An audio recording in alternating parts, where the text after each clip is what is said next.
Hey, sorry about the really big delay in updating. I don't really have any excuse for that other than I'm just a bit technologically retarded.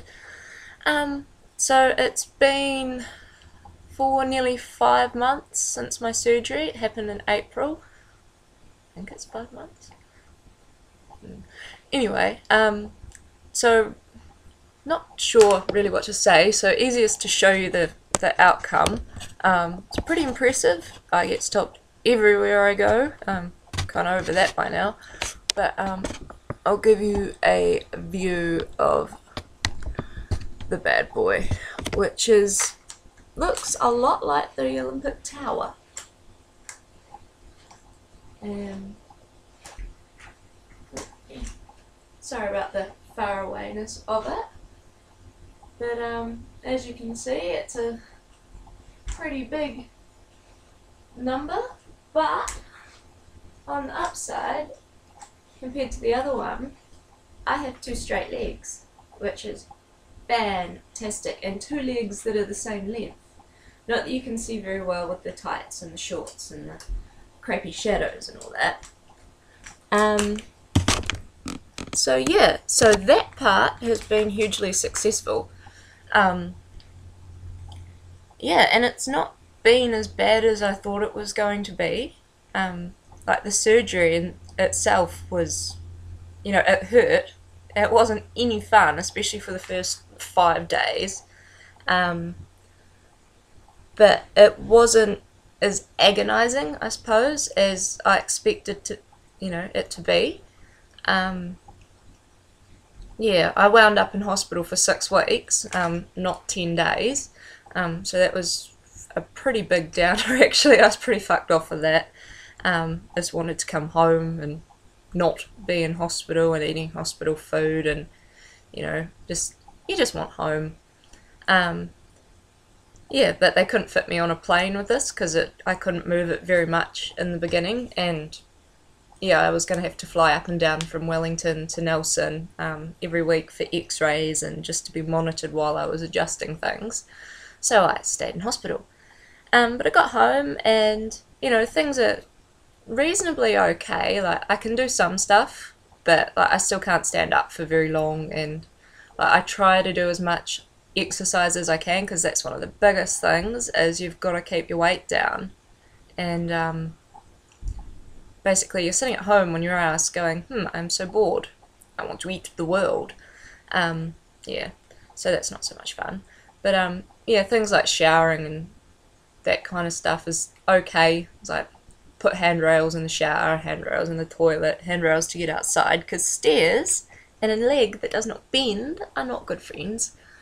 Yeah, so I mean it's all right. Like, I'm functioning, which is good.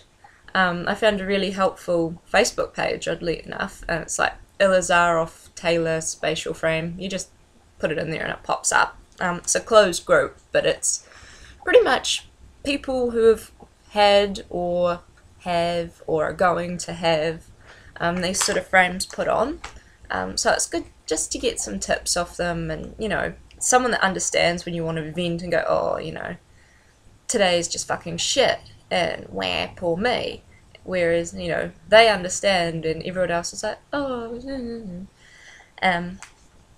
One of the worst things so far is the second I leave the house, like, I can't even get out of the car before there's someone going, oh, what's that? Tell me about it. Tell me your whole life story. People stop you on the street. And it's like, I wouldn't dream of you see someone walking along with one of these on. I'd look. Yeah, it's new, it's interesting, it's exciting.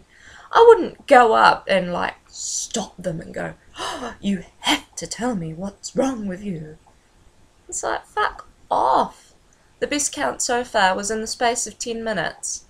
I think it was 7 people stop me, and it was someone, I was getting out of the car, I was walking in the door of a store, I'd gotten inside the door of the store. That's the kicker, really. That's what fucks me off. That, and it's the world's biggest chastity belt. you know, yay! Not happening. My partner is not very impressed. Yeah, but I guess for anyone who's having this happen to them, especially the people who had, you know, posted comments and stuff, it's make sure you alter your clothes before you start and alter your house, because everything is harder. Like, nothing's easy anymore. Like, even just walking outside or getting up and going and getting a drink, you're on crutches, can't carry stuff. And also, I got crutches with ergo handles and lovely sellotape. Basically because you're on them all the time, and I was getting nerve damage in my hands just from the standard ones. I still can't feel those fingers there, so that's another thing to look out for.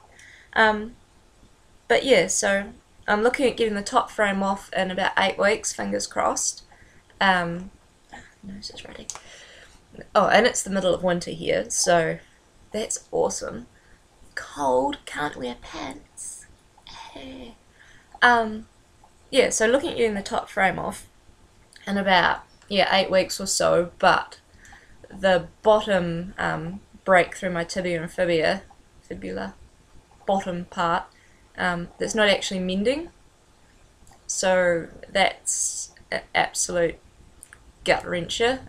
So they're looking at putting a different frame on and doing a bone graft, which I'm not looking forward to because I've had a previous bone graft that didn't take, and basically they just hurt.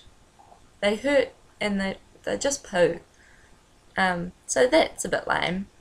But yeah, like I said, I'll put a montage up so you can sort of see the changes in all the leg, I guess.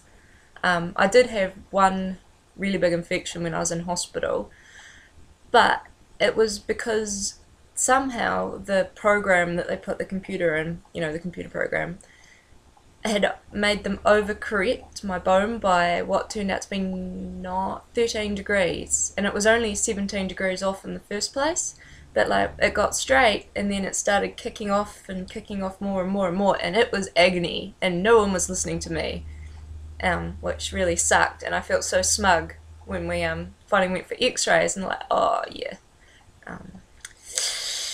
we'll just put that back, because the great thing is you can just put them back. Yeah, so I guess you know what's normal for you when you've got one of these on, and when something's not normal, you're the one that's going to know. Yeah, that's probably about all I can think of to say. Not very exciting, a ridiculously long 8 minutes, but yeah, thank you for watching, and probably put another update on one day. Yeah, have fun.